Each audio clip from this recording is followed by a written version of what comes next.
This show is strictly for educational purposes. The opinions expressed on the show are personal to the individuals appearing in the show and not those of Thinking Tree Ecoholics Private Limited. The show is not intended to offend or defame any individual, entity, caste, community, race, or religion, or to denigrate any institution, person, living or dead. Listener discretion is strongly advised. Hello and welcome to another episode of Ecoholics, the Thinking Tree series. I am Asavari, and today we are going to talk about another economic issue that has been for a very long time a very big question for the Indian economy. We are going to talk about the rising of a financial monster, the non-performing assets. And today we have an exceptional personality with us. We have with us Shri P. N. Prasad. Shri P.N. Prasad has been the Deputy Managing Director in the State Bank of India. And in his 37 years of exceptional service, he headed the Commercial Clients Group, the corporate banking vertical of the State Bank of India, and also headed the Project Finance and Structuring SBU of the bank, the only such SBU among all the commercial banks in India. Sir, we welcome you on our show. Thank you, Asavari. Pleasure to be on your show. So, beginning with our talk show, because we are talking about the non-performing assets, let's start with a very important question, or one of the components, or one of the factors of non-performing assets. So that we can cater to the wider audience over here. Uh, so, one of the primary reasons for the stressed assets can be attributed to the poor quality or screening or poor monitoring for the corporate lending. So, do you agree with this statement, or do you have something else as a bigger perspective for this? Yeah, it's a good question. In any system, origination of loan is the most important thing. So, if in origination, if you fail to do the due diligence, you fail to take the proper care about the economic and commercial viability of a project, and if you don't adhere to the basic principles, this will be one of the biggest flaws going forward. So when you analyze most of the NPAs we have seen in the past, so the proper due diligence has been one thing which has been missing, or if it was done, also it was not properly implemented and monitored. So there are two aspects. One is, of course, the pre-sanction stage and then the post-sanction stage. So let us start with the pre-sanction stage. Any corporate or any individual who wants to put up a project, he will come out with a project report, he will come out with the basic financials of the project, what are the structure, what is the requirement, how it will be commercially viable and all. So the lender who starts the pre-sanction appraisal of the issue need to do certain basic due diligence. So there are fundamental things like who is the promoter, what is the project, whether the viability is there.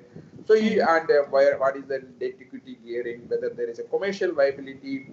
Many a time what happens is that in the past what used to happen is that many times the lending was based on names. If a large group puts up a project, instead of doing the proper due diligence, it was just carried away by the names of the group, and we used to give basically finances against the name of the group without looking into the projects. So there are many examples to quote.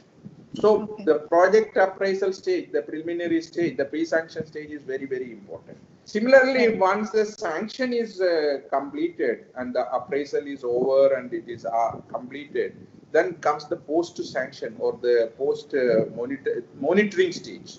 So the money which has been lent, whether it has been properly deployed, whether the cash flows which are generating from the project, is it properly coming to the lender who has extended the money. So these basic principles were many times overlooked, resulting in a large amount of stress. But having said that, based on the experiences in the past, from out of our own experiences, banks as well as the Indian Banks Association has come out with a lot of guidelines for the pre-sanction stage as well as the post-sanction stage. To quote one example, the concept of ASM, which was very recently introduced for exposures Yeah. about 250 crores from the banking system, is one among that. Like Right. any Right. large project with the exposure of 250 crores will have to be exclusively monitored by an AS. Of course, earlier also we used to depend on concurrent auditors, stock audit, receivable audit, and so on and so forth. But effectiveness was missing. And Hmm. over a period of time also has realized the importance of cash flows.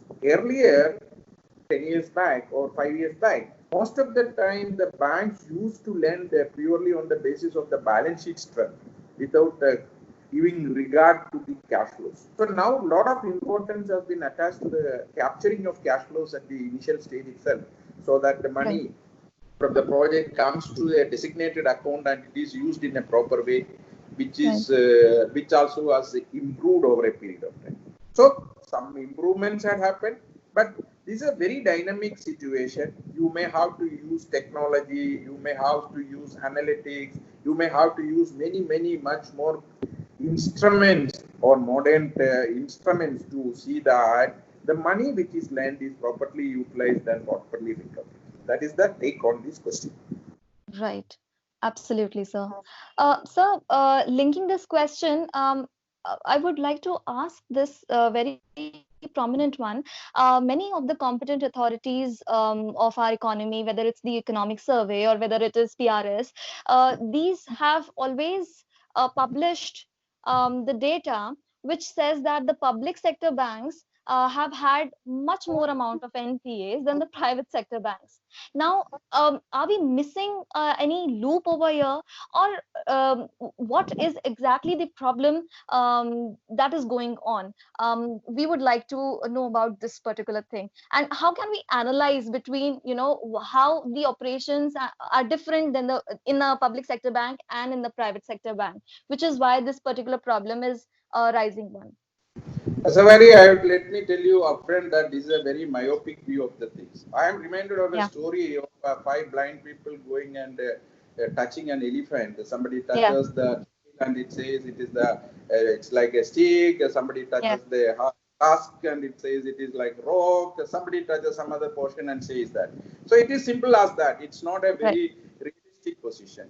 The Right. question you also have to look at, what is the quantum of private public sector banks exposure in the country's banking exposure? Of Private course. public sector banks have almost 75 to 80% of the gross credit in the country. So when you are looking at 80% of the credit exposure in the pro rata basis, the stress also will be in that basis only. When you are looking at 20% Absolutely. exposure and say that the ratio of credit stressed assets in public sector, private sector is low, it's a very mistaken idea thing.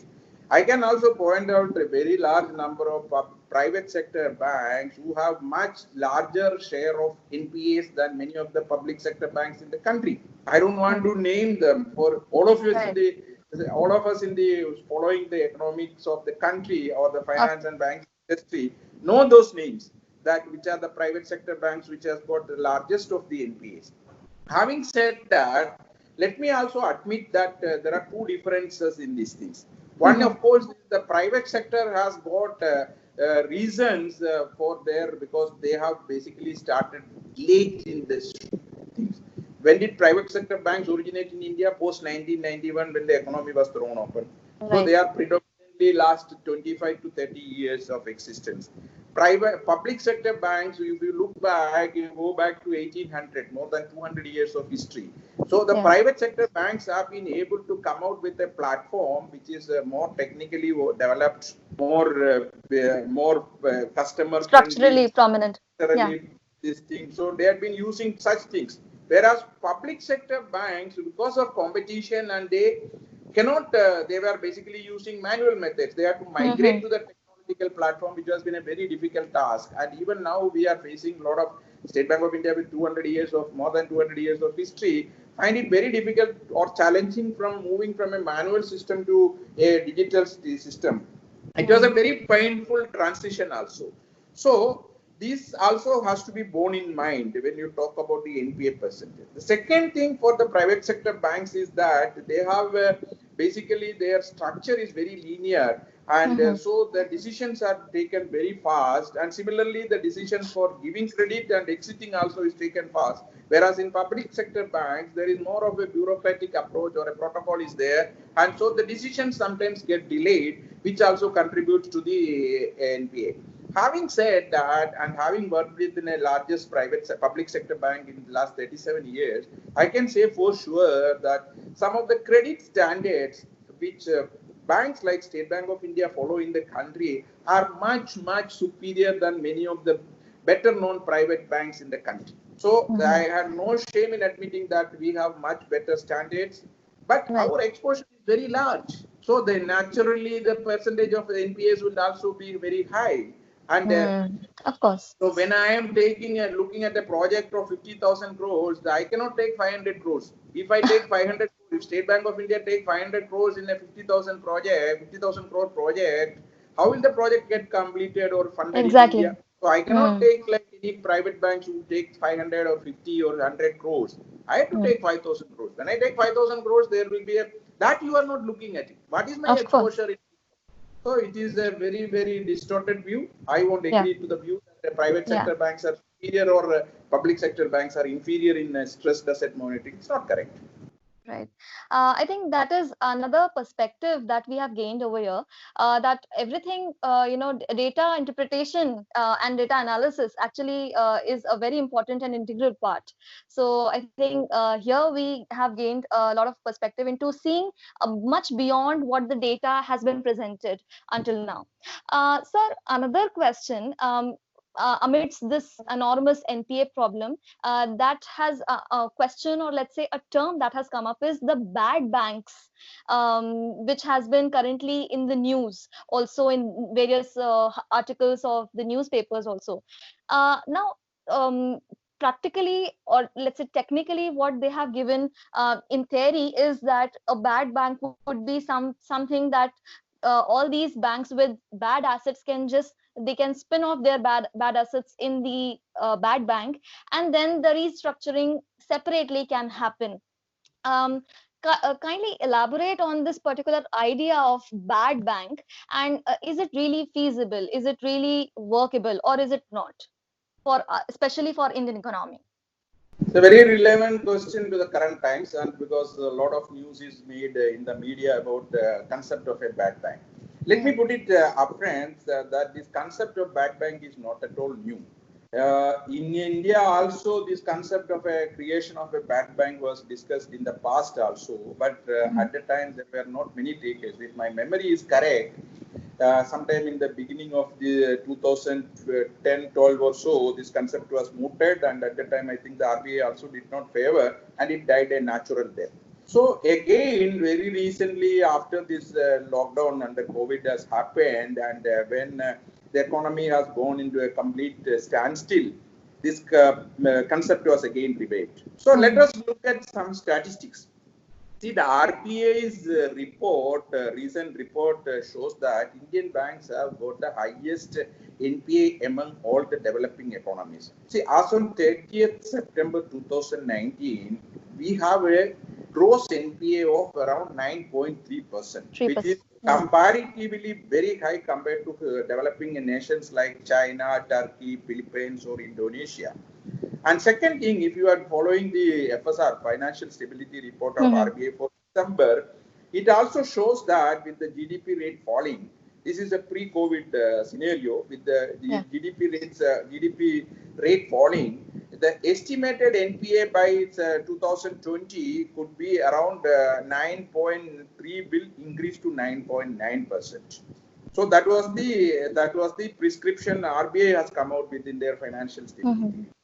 So compared to that, this was pre-COVID, this thing. So compare after that, you have the Standard and Poor and many other international agencies which had done certain analysis and said that the gross NPA levels of the Indian banks will increase by another 2%. That means you are talking of almost 11 to 12% of NPAs by September 2021. So, and they also had said that the credit cost of the Indian banks will increase by another 130 basis points. So if you look at it, that it's a very huge number, around 11 to 12% of the book being in stress. And Mhm. since you have currently there is a moratorium on the IBC process, what best next? What is next for the banks? So that is where this idea of a bad bank, I think, has originated.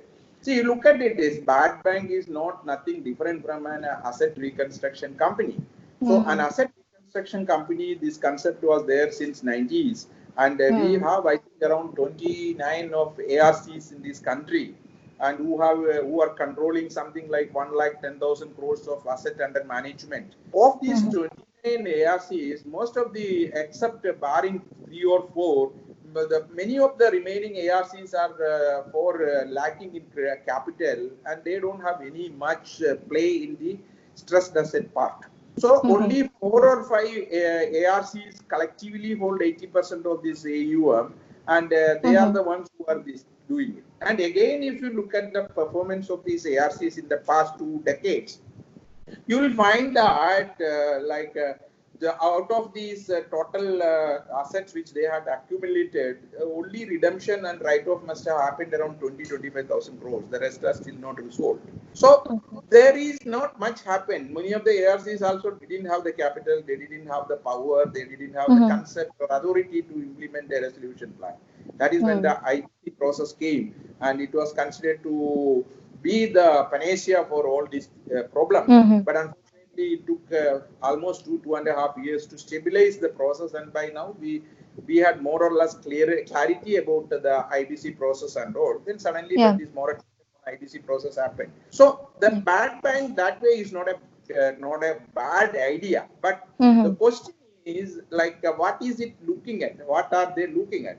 So basically, what I understood from the information available in the media and all is that the banks who are holding these assets, NPAs in their books, will transfer it to an ARC or a asset reconstruction company, which is called a bad bank, at the book value of their book value in their books. And Yeah. this bank, this ARC floated, of course, the concept I understood was that the central government will put in some amount of capital, the participating banks will Okay. contribute to the remaining capital, it Mhm. will form capital, and they will accumulate all these assets from the participating banks at book value, Okay. and then they will try to resolve it. This is basic Mhm. concept I understood. Okay. So the capital was the main thing, and the capital was supposed to be coming from the contribution by government of India and then by the participating banks. But I Mhm. believe the recent media reports are to be believed. I think the government of India is not very favorably inclined to put capital, and they are saying that the Okay. banks themselves can identify and put in capital and do a structure. But Right. creating a bad bank alone will not do. But then you also need to see that how these resolutions do happen. That is most important. Again, Mhm. look at these ideas or the concepts globally also. In 2008, when the American economy went down, they have this TRAP program, Troubled Asset Relief Program, which Right. accumulated all the bad assets, Mhm. toxic assets, pulled into a one separate system, not a bank or anything. They separately pulled it and then Yeah. resolved it. And I understand that almost all the entire bad debts were recovered, and in fact, they got much better return than the normal asset. This thing. So Mhm. similarly, in various other countries, also this concept of a bad bank was there in place. Mhm.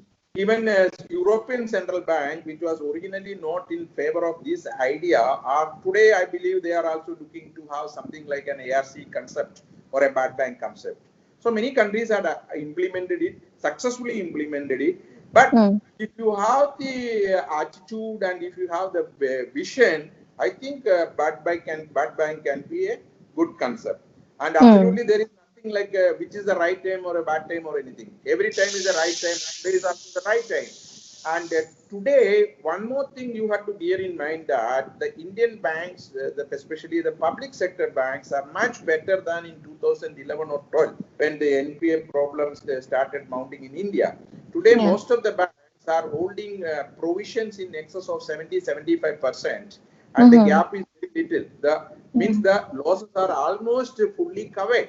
If you look at the recovery percentage, even under NCLT or in a normal these things of around 25 to 30%, the banks are not likely to lose anything.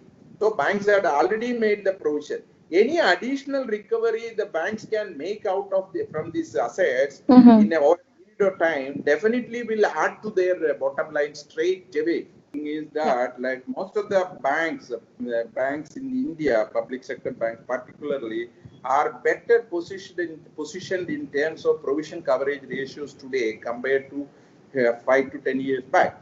At the time, there was a provision coverage ratio was very poor. Today, most of the banks, prominent banks, large banks have got provision coverage ratio of almost 75, average 75 to 80%, which shows that they have the comfort to take the hit because there is no further provision is required. Even if they are able to recover 25-30%, they will be fully covered.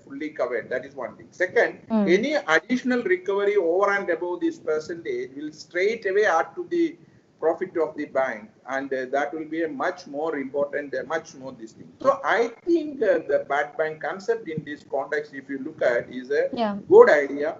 And the only thing is, how do you implement it? Because you need the support of all the participating banks.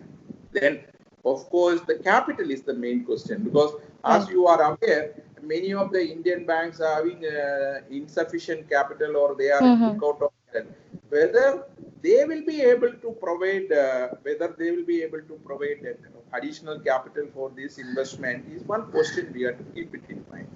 As a concept, it's worth trying. Right. Absolutely. I think there again is a bigger perspective that we receive, because there are a lot of reports and a lot of news articles that we and students, especially who are appearing for competitive examinations, read about bad banks. So I think there's a lot of conceptual clarity as well that they have received. Now, my another question, sir, to you is again about the restructuring.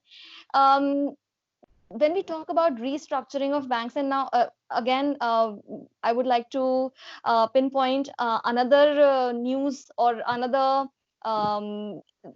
prominent thing that has come up, which is the merger of major public sector banks that has happened. When this major merger happens of the public sector banks, and specifically when we talk about Indian economy, what are the things that happens in the positive side, especially when we talk about the increasing of profitability? When we look back to the 2019 recession and slowdown scenario, and when we read about these different articles of problems in the financial sector, how do we actually find feasibility and profitability in these public sector banks merger? And why do these take place, and especially what is the profitability that actually happens after the merger takes place? So let me start with the consolidation of public sector banks. So what is the reason and all? So when you look at the number of public sector banks earlier, and of course you also mentioned that number has come down drastically and all because of consolidation. Say what is the difference between a public sector banks among the public sector banks? Absolutely, the owner is same. It's the central government which owns whether it is 51% or 97%. It is owner is one and the same. Second, look at the products. The products are also same. The product can be deposits, advances of different these things. So there is no differentiation in terms of ownership or differentiation in terms of product. Though only in terms of nomenclature, you have different banks used to be there. Basically, maybe they had been originated at that point in time, and they have a certain regional importance or existence. So that was the reason these banks are there. So in the last 50 years or so, post nationalization of banks in the country, so many things have changed. So now technology has taken over. See, you don't need to visit a branch anymore to do your basic banking services. You can do from the comforts of your home or car or anywhere in the world. You can sit and do the transactions on a technology platform. So when you can do that, when you can do that, and when the owner is same and the products are same and the comforts are same, why do you need to have so many banks? So that is the basic thought process. So, and second, a consolidation normally brings in large scale benefits to the benefits to all the stakeholders. Let us look at the benefits. One is that the economies in the scale of operations. See, a smaller bank, like maybe let's say, look at the Oriental Bank of Commerce. So they may find it difficult to participate in a larger project, more than let's say 200, 300 crores, depending upon their capital structure. Whereas when they get merged with Punjab National Bank, Punjab National Bank today is the number two, second largest bank in the country. And when that comes, they can participate maybe 2,000 crores, where 200 crores was there and 2,000 crores is there. So your involvement in a project becomes much more. So the economies of scale are this thing. Second, mainly most of the banks are using major digital platforms are same. So integration becomes easier. So there is a cost reduction in operations because you are paying the same amount to your transaction platform and you can save cost on that. So there is an cost reduction by way of merger. The third, then of course, the most important thing in any consolidation, not only on banks, is basically the integration of human resources. In fact, human resources are the things. And in fact, if we analyze many of the mergers which happened in the past, the integration of human resources has been the biggest challenge because many of the human resources which come from different banks, they have different kind of conceptual, cultural concepts, cultural values, and also it used to be a kind of a problem for it. But having learned about consolidation in the last couple of years, there also we have seen because State Bank of India had first done the merger of all its associate banks and then including Bharatiya Mahila Bank. But there you can say that they were all subsidiaries of associates of State Bank of India and it was not much difficult. Last year we had seen the merger of Bank of Baroda with Dena Bank and Vijaya. So that way also it was a good this thing, some learning experience is there. So that is why the government moved ahead and taken a larger stride to consolidate the banks. So having said that, the consolidation is a good this thing. And if you look at that, you always hear this that none of the Indian banks, including State Bank of India, in the top 50 banks or something. State Bank of India is somewhere in that range. So, bringing larger banks, making larger banks, you facilitate them to be participating in projects on a larger way, which will have more strength and ability to monitor those assets, and also participate globally. Also, you improve the scales, also reduce the cost. Overall, it's profitability. But the pitfall is that integration has to be very, very synergetically done, and it has to be synchronized properly to derive the benefits. And cost reduction has to be really monitored to ensure that the fundamentals of any merger are fulfilled. This is the part about this thing. I don't know the restructuring. You will have a separate question. I will answer that question separately. Okay. Of course. Yeah. I think there again, we got a little bit of conceptual clarity regarding the merger and the situation of the merger and what is the current scenario. Now, when I go back to my reconstructing question, I really wanted to ask that whether we talk about the strategic debt restructuring scheme or the insolvency and bankruptcy code, such moves have always given the banks the substantial power in management of any defaulting company. So, in your opinion, how successful has these schemes been? And even if we do not talk in an expansive manner about the success of the schemes, how are the existing problems being catered to, and how can we deal with them? In your opinion? See, let us look at the history of restructuring in Indian context. So go back to the original times in when the Sikh Industrial Companies Act, Companies Act was passed sometime in 1985, and then the creation of BAFR. It was a very bureaucratic step, and it did not yield many results. And a lot of companies went into BAFR, and which never came out of it. Then we thought that BIFR or the SICA Act is so not efficient not efficient, and then came the CDR, the DRT, the SARFAESI, one after another. So whenever every time there is a new rule or a new legislation comes on account for restructuring and restructuring, we found that it is falling short of the expectations. That was the phase by which we had grown. We had the CDR. When the CDR came, we thought that is a cure for all our restructuring problems. Then we have got into DRT. We thought DRT will help us in resolving many of the cases. Then we had the SARFAESI Act. The SARFAESI Act, we thought that will solve most of our problems. And then nothing happened. Then RBI came out with the SDR rules, then S4A. All those things came one after another, but nothing happened. And finally was the long sought after the Insolvency and Bankruptcy Code of 2016. So it was hailed as one of the most important legislations in the country, and in fact it has helped the country in improving its ease of doing business ranking globally also, no doubt of it. And initially this IBC had got certain problems because every statute, every clause of the statute was tested in the courts. If you look at cases like SR and all, most of the statutes of the IBC was tested and was finally settled. So we took almost 2.5, 3 years to see that, and then IBC, now the process has been streamlined, and it was about to take off. That is the time when this moratorium has happened. So what remains now? What is the form? Now for the next 6 months, Government of India has put a moratorium on filing insolvency, and probably it will be extended because the Gazette notification also says that it can be extended by another 6 months. So what remains now? So all other schemes, RBI has come out with the 7th June 2019 circular, which speaks about the prudential regulation for monitoring of stressed assets. That is the only available tool for the bank. It's a voluntary mechanism. It's a voluntary mechanism among the participating lenders to initiate.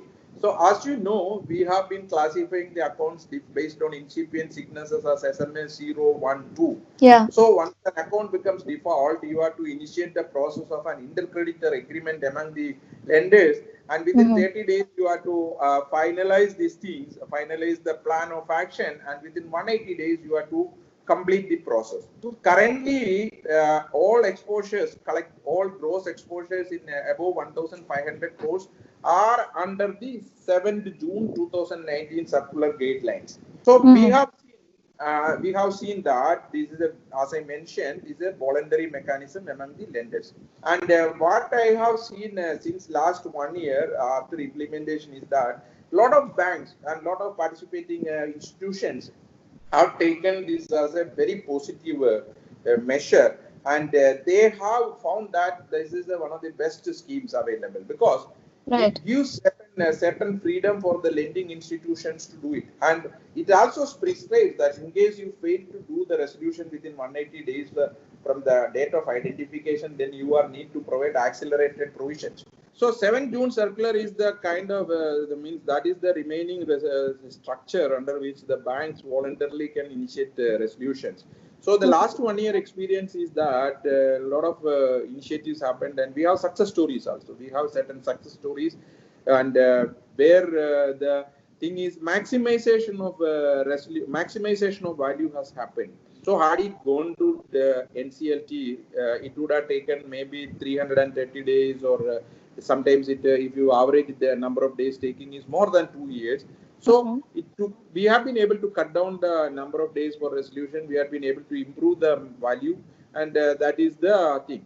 So going forward, I think this will become till such time the IBC comes back, this will become the way under which the banks will be undertaking a resolution of stressed assets.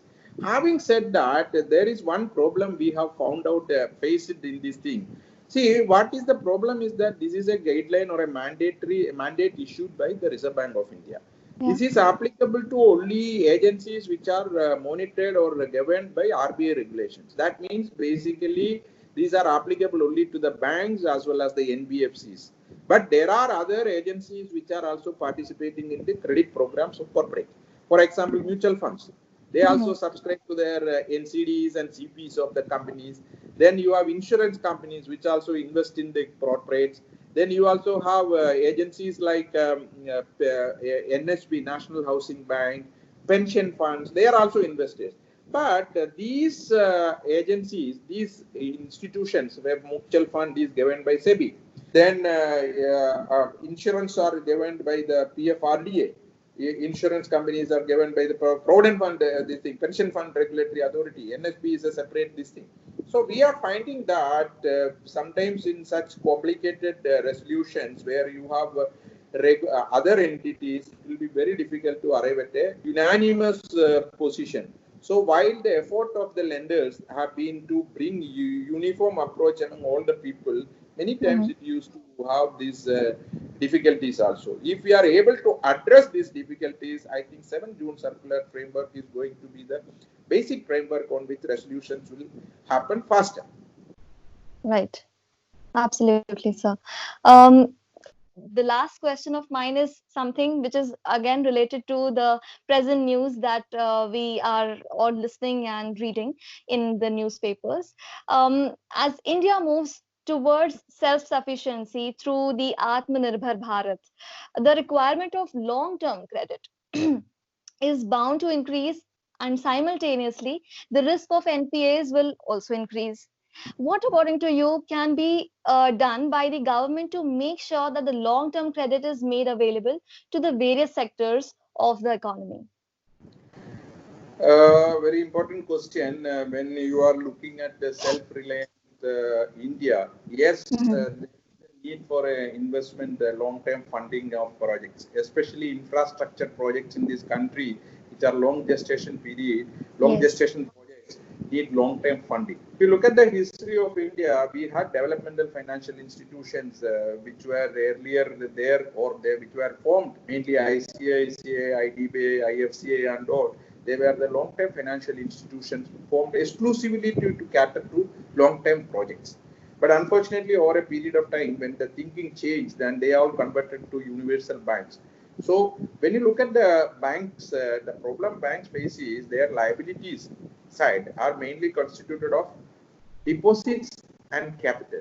Deposits are at maximum 10 years. Capital is the only thing which is long term. So you have a basic problem when you are funding a 20-year loan or a 30-year loan, your liabilities are not matching. So there could be an ALCO match or ALCO mismatch. Asset liability mismatch can be there. So that's the basic where banks have been very reluctant to participate in long-term gestation projects. So many solutions were thought of initially after in the financial DFIs converted into universal banks. Then takeout finance was considered, but it all did not happen.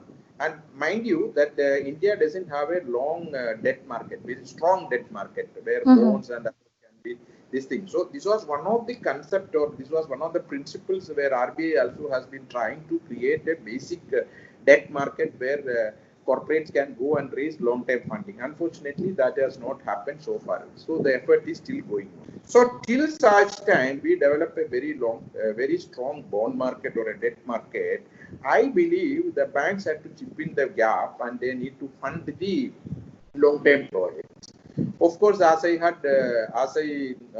know, State Bank of India is one of the very few banks which has got a separate project finance and structuring SBU, which has been there for the last so many years, which is only looking after the long-term projects, especially infrastructure projects, whether it is a road, a port, or a power sector, or anything which is related to. So many banks, if you look at including private sector banks, they have wound up their project financing this thing. The project financing, having said, is not a very easy thing because you come across lot of risk involved in the project financing, especially the implementation risk, the completion risk.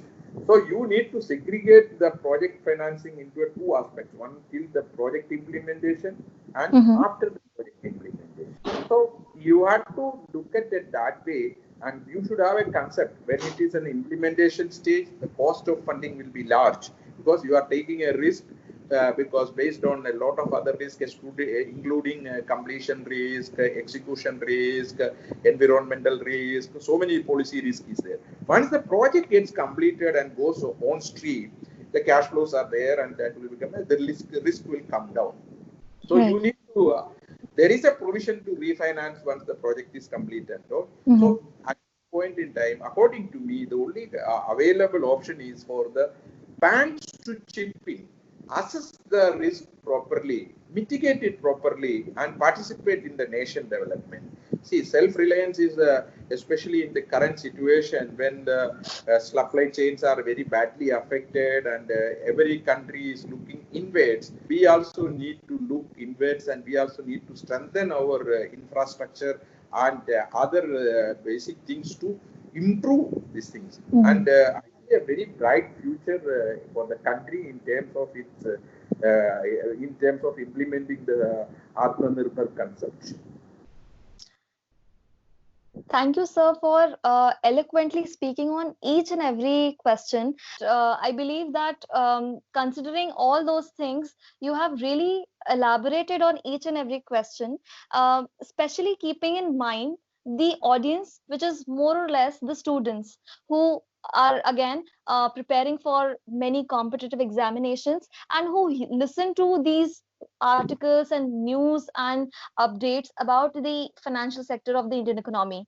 So, considering the fact that the rising monster of non-performing assets needs to be controlled and will be controlled by the financial sector of our economy, this gives us immense pleasure to have had a talk and discussion with you, because this was much needed, and the elaboration and the nice description of each and every question that you have given, especially elaborating what happened in the history and now what we are doing, and collaborating the two and making it something meaningful. I think that gives our audience much substantial content about the non-performing assets and about all these questions that are there related to the non-performing assets.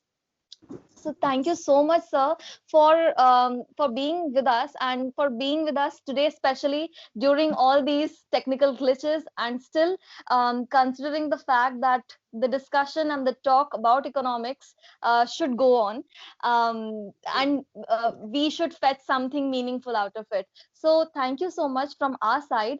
And lastly, I would like to ask you to just say a few words of encouragement for ecoholics and for the students who are listening to you and listening to the intellect that you have presented today. So at the outset, let me thank you for giving me an opportunity to talk to you this morning. And at the same time, I think I really don't know who are your your audience or the thing. But I understand that mainly this is targeting the students of economics, Yeah. and who are looking and preparing for various examinations and all. Yes. So I can only wish all of them the very best. Of course, the country, not only the country, the entire world is going through one of the toughest times it has faced in its history. And there are going to be more challenges both on the economic side as well as on the health side. So for everyone, it is very important to maintain the compassion, maintain the composure, and be very agile, alert, and do what is really required of the time. That is the most important thing. So, but definitely, humankind has shown it that it will come back, and it will come back with more vigor. I think this is only a very temporary phase. All of us will come out of these problems very soon, and we'll be having a much brighter future and prospects. So, especially the students and the youngsters who are looking forward in their life, has to take leave out of the history, and also have to be more strong to pass this tough time. And I wish each one of them a wonderful future and career in their life. Thank you so much, sir. Thank you so much for your courageful and encouragement words. Thank you so much for encouraging our students, especially who are going to appear in different examinations, and also for all the other students who are preparing for different purposes for different examinations altogether. Thank you here. Thank you so much for being with us today. Thank you and have a good day, sir. Thank you and have a good day to you also.